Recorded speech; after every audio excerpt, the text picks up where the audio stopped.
Hello, isang magandang umaga, hapon, gabi sa inyo lahat at sa lahat po ng patuloy na sumusubaybay at nakakakilig ng aming stasyon ito. Ito ang EGMI Online Music Radio. Yes, tayo po hindi nagbabalik sa ating pong stasyon ito. Ito ang EGMI Radio Station. At sa patuloy po na kami po yung nagpapasalamat po. Gusto po doon po sa huli namin topic na ating pong napagsaluhan, yun po yung Good Friday. Yan nga, katatapos lang po yun. At salamat po sa inyo mga kapatid sa patuloy na sa amin pong pagtangkilik, sa amin pong mga subscriber na patuloy na nag-grow, tumataas ang aming pong subscriber. Salamat po sa inyong pagtitiwala. Salamat din po sa mga nagko-comment sa inyo. At salamat din po naman sa mga yung mga nagbibigay ng mensahe minsan doon na po sa diretso na po sa Facebook. Ay salamat po sa inyo lahat sa patuloy pong pagtangkilik sa aming radio station ito. Ito po ay handog namin po sa inyo po maging po mga awitin na inyo po napapakinggan dito po sa YouTube channel po namin. Ay marami po salamat sapagkat nakikita ko po ng iba po ay talagang sinesearch nila yung mga awitin po namin na doon po sa Google, doon po sa Ultimate Guitar, yan. Marami na po doon na talagang kumukuha po ng aming pong awitin.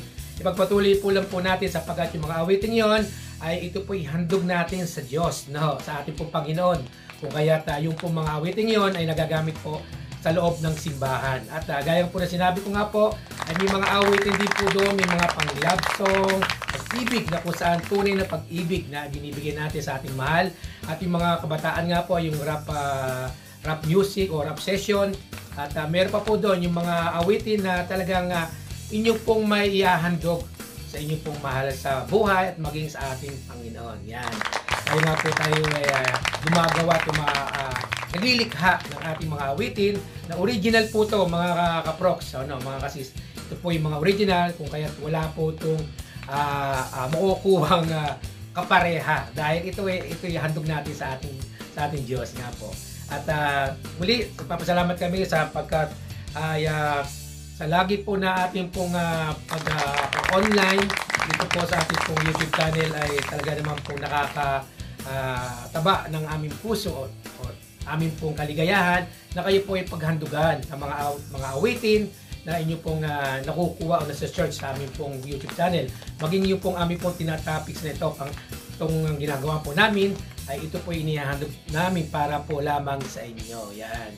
So yun nga po mga kaproks, mga kasis, ay bago ko po simulan ang topic po natin ay kami po ay saludo po sa lahat po ng OFW na nasa lahat po ng buong bansa o buong panig ng mundo ito na meron po mga Pilipino ay mabuhay po kayo lahat. Yan. Tayo po ay masagana at tayo po ay pagpalain ng ating Panginoon sa inyo pong bawat bansa na inyo pong kinabibilangan. At lagi po natin pag-pray yung ating pong bansa kinabibilangan ninyo sapagkat yung po ang nagbibigay ng blessing sa ating po. No? Wow. Yung pong katulad dito, nasa Saudi Arabia ay lagi po papasalamat po namin na kami po ay lagi pong i-bless. Yan. At i-share yung gospel. Bagamat mahirap pero unti-unti lang naman. Hindi pwede kailangang biglayin. Alam naman po natin itong Saudi ay hindi po ganon open pa. Although mayroong mga entertainer na entertainment na nabuksan na rito pero iba pa rin yung nag-iingat. Pero dyan po sa iba po sa mga panig ng ibang bansa na talagang okay naman po ay try niyo po mag-evangelize o magbigay ng kapahayagan ng ating Panginoon. At i-share niyo po itong aming pong itong aming YouTube channel na to at para lagi kayong nasa notification. Yan, hit niyo lang po yun. Lagi po kayong makakapag-update sa aming pong YouTube channel.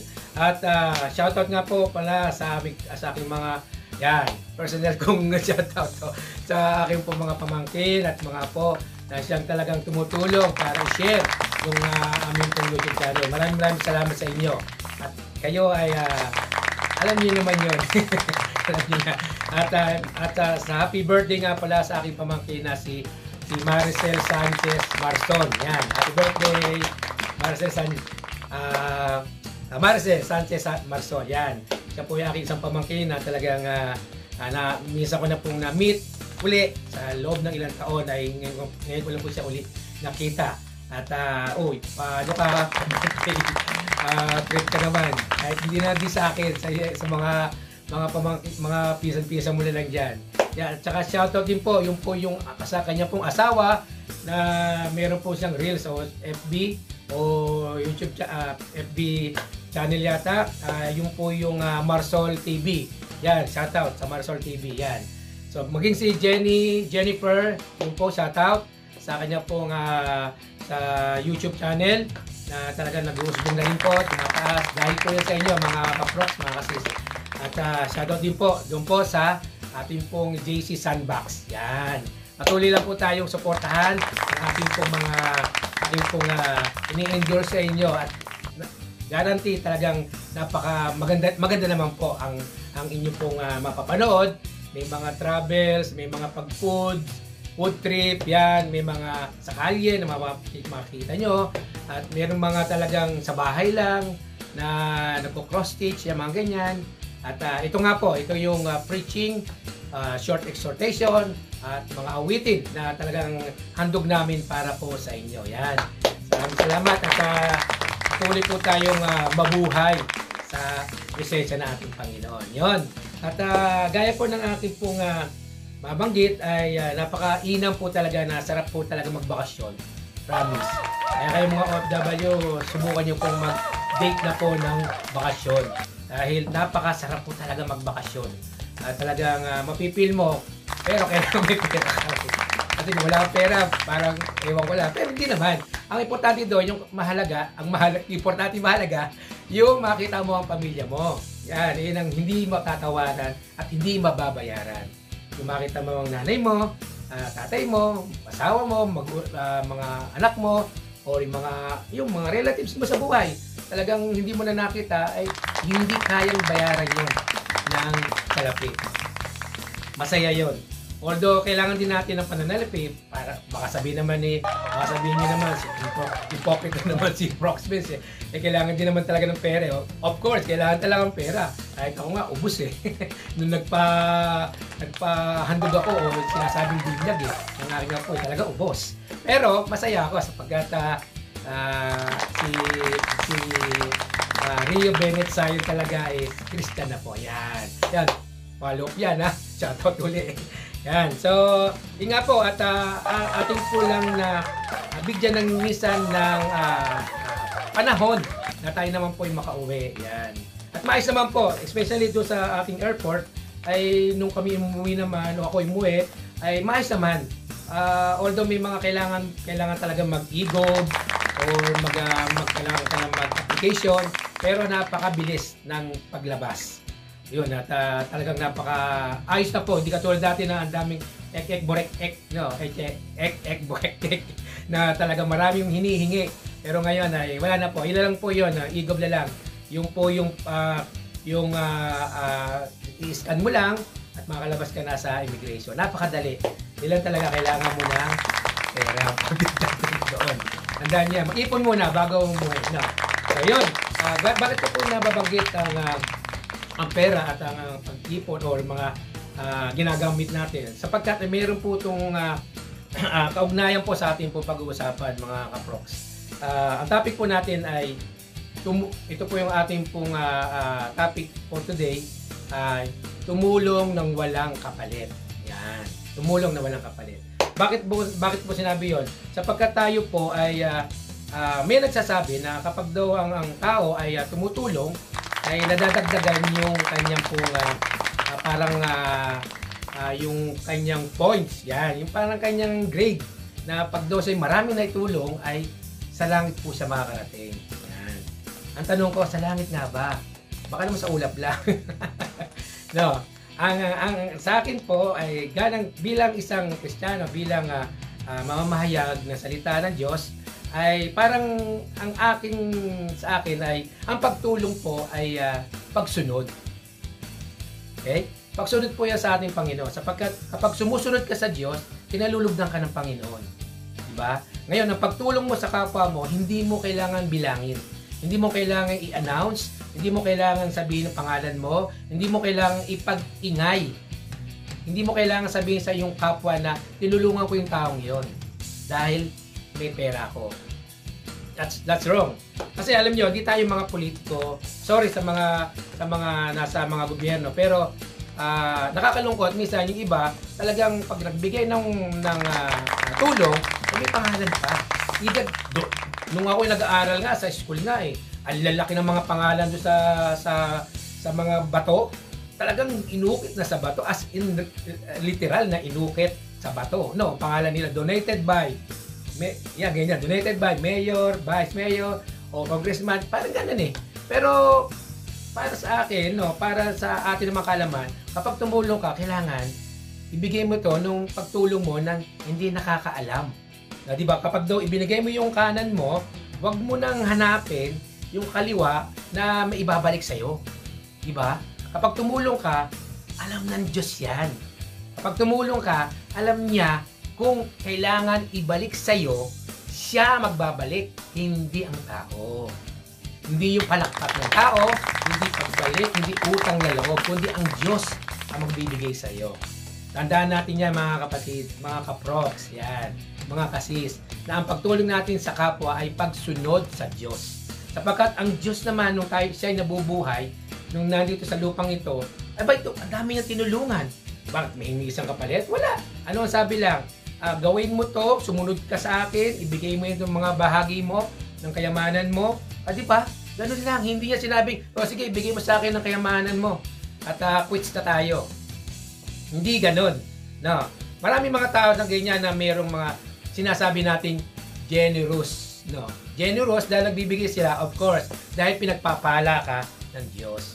Pero wag mong ilalagay sa sarili mo na dahil ka tumutulong ay balang araw, sisingilin kita sa aking tulong sa iyo. Yung utang na loob, yan ang mali. Wala. Meron kayang ganyan mga tao talaga na minsan kapag tinulungan ka o tinulungan mo, ay naghihingi ng kapalit. Nagsasabi na, tinulungan ko yan di ba? Dumaan sa akin yan, tinulungan ko O kailangan lang, sumunod ka sa akin. Utang na loob. Paano yun sa Diyos? Hindi ka na babayaran. Sorry. Hindi ka na bibigyan, hindi ka na bibless ng Panginoon. Diba? Alam mo si Pastor Ray Decena, yung po, isa sa amin po naging pastor po dito po sa Saudi. Napakabuting tao po niya sapagkat talagang generous po siya. Alam na po ng mga iba po yun.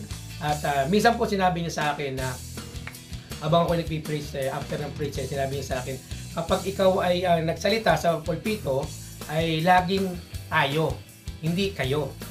Hindi kayo, ganyan. Dapat tayo, kasama ko. At ang isa pa, kapag wag kang hihingi ng kapalit, yun yung sinasabi niya, wag kang hihingi ng kapalit na galing sa tao. Kailangan sa Diyos. Tama naman, di ba? Kapag sa tao, wala ka na makukuha sa Panginoon. Pag sa tao ka nag-depend, wala ka nang tatanggapin sa Diyos.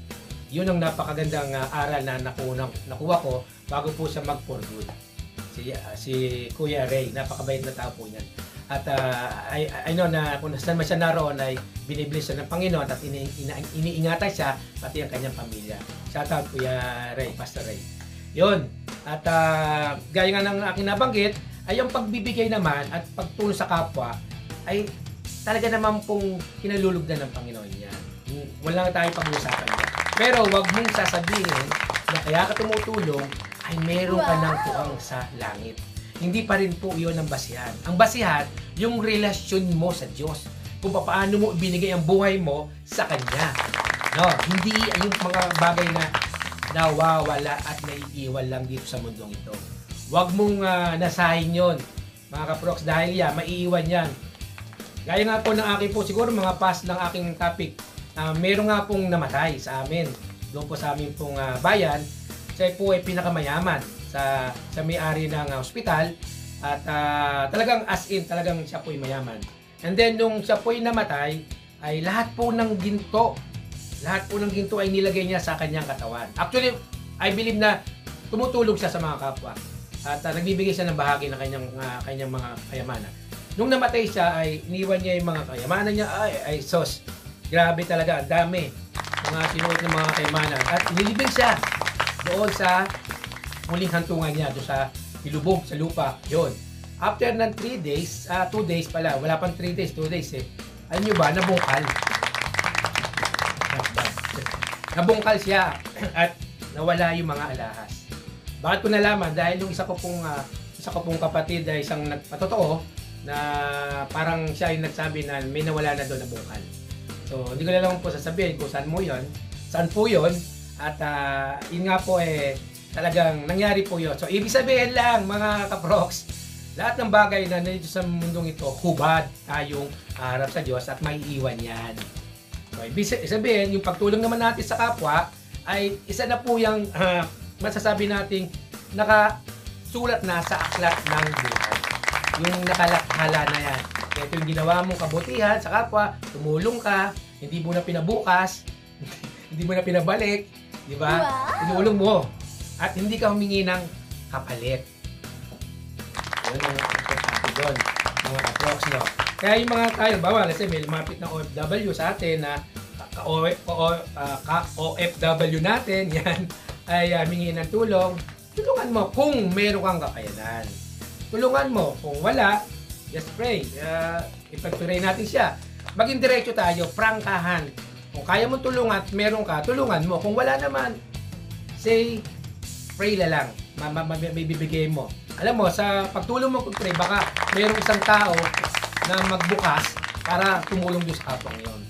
Hindi naman masamang tumanggi Hindi masamang sabihin. Kesa naman sabihin mo na yung food na yon, yung pagkain na yon, yung budget mong yon ay para sa pamilya mo, ikakain mo na lang, ay may bibigay mo pa, hindi tama naman yon. Diba? Kailangan balanse. Tulong ka at pinipriority mo yung pamilya mo. Nagugutom yung pamilya mo, tulong ka ng tulong, wala ka nang may tulong. Diba? Pero kung meron kang sobra at meron ka nang may tutulong, go ahead. No. Ang gusto ng Panginoon naman ay makatulong ka at aside na nakakapag-ministry ka sa pamilya mo, hindi sila nagugutom. Okay? So, yun po yung mga dapat po natin alamin na simpleng pag-uusapang lamang naman po natin kung ginagawa na dapat po ay wag nating palakihin pa. Na kung meron ka may tutulong, go and share your blessing. At wag mo nang palagay yung pangalan mo, wag mo nang pa-announce. Ay, nako. No good. Wag ganon. Wag ganon. Pag ikaw tumulong ka na lang. Hayaan mo na ang Diyos ang kumilos at humipot sa taong yon. Kung mababayaran ka, praise God. Kung hindi man, hintay mo lang. Baka kailangan lang niya makarecover. At hintay mo dahil ang Diyos naman, actually hindi ka pababayaan yan. The more na tumutulong ka, the more na i-bless ka dahil doon nakikita na ikaw yung tao na magiging channel of blessing. No? Ikaw yung magiging katuang, let's say sa simbahan, sa mga tao na nakapaligid, ay baka ikaw yung dadaanan ng pagpapala. Hindi yung pagka sinishare mo ang blessing mo, ay binilista mo. Ito sa akin, ito sa akin. Lagot ka sa akin sa huli kapag hindi ka sumunod. Huwag ganon. Okay? Huwag ganon. Bilang isang Kristiyano, ay ingatan natin ang ating bunga. Ang ating bunga ng pag-ibigan, pag-share ng gospel ng tunay, at ipagmamahalan sa kapwa. Yun ang dapat nating intindihin at alalahanin. Yun. Sa maiksi pong ating pong pag-uusap ay naway meron po tayong napulot na aral patungkol po sa pagtulong. At ito po hindi po to personal, kundi ito po in general po na aking po sinasabi. Kahit ako man ay minsan tinatamaan po. Totoo yan Pero sabi ko nga po ay ang salita ng Diyos ay matalas. Kaya kung minsan ay tayo po ay pagsinibat ay nasasaktan, pero hugutin natin at lumakad po tayo sa katwiran. Yun po ang aking pong nais ipaalam po sa inyong lahat. Yan. Salamat po sa ating pong mga nakinig ngayon about po sa pagtulong sa ating kapwa. Simpleng mensahe, naway magkaroon po ito ng rema sa ating pong puso at sa ating pong isipan. Yan. Ito po ang ating pong verse for today. Dinig po ang lahat. Sa Hebreo 13 verse 16 o 13:16. at huwag nating kaligtaan ng paggawa ng mabuti at ang pagtulong sa kapwa. Sapagkat yan ang alay na kinalulugdan ng Diyos. Yun nga po, sinabi ko, no? Yun po kinalulugdan ng Diyos. Sapagkat kinalulugdan ng Diyos yung nagbibigay ng tulong sa kapwa. Bukod po yun sa simbahan, ha? Iba po yun. Sa pagtulong to sa ating kapwa. At ito naman po ang quote for today. Makinig po ang lahat. Ang pagtulong sa kapwa ay bukas loob at hindi sa pilitan. At ito ay hindi ito pinagyayabang o sinusumba sa tao iyong tinutulungan. Diba? Wag ganon. Wag ganon. No. Kapag tumulong ka, ay tulong. Hayaan mo na. Ang Diyos ang siyang mag-bless sa iyo at i-bless din yun para pag balik niyan sa iyo, baka doble-doble na siya naman na makatulong sa iyo. Yan. So maraming salamat sa lahat po ng aking po nakasama sa mixing oras na ito. At patuloy lamang po tayong manalangin sa Diyos. Lagi po natin hingin ang ating pong mga kahilingan at ang Diyos po ang magbibigay ng katugunan sa ating lahat. At patuloy lamang po niyong suportahan ang YouTube channel nito na patuloy kahit anong mangyari. Patuloy po kaming magbibigay ng mensahe at maging sa awitin na aking pong nililikha at ipinopost sa ating pong YouTube channel. Ito po ay para po sa inyo at para sa Diyos. At sa lahat po ng aking pong mahal sa buhay at ating mga kapatid ay patuloy po natin panalangin sila upang sila ay makasama natin sa ating pong pagsamba sa simbahan. Yan. So muli, maraming salamat at ako nga ho pala si Prox Banks. Yan. Yan. Nakalimutan ko po magpakilala kanina. At muli ay nagpapasalamat kami sa lahat ng tumatangkilik. Ito ang EJMI Online Music Radio. God bless.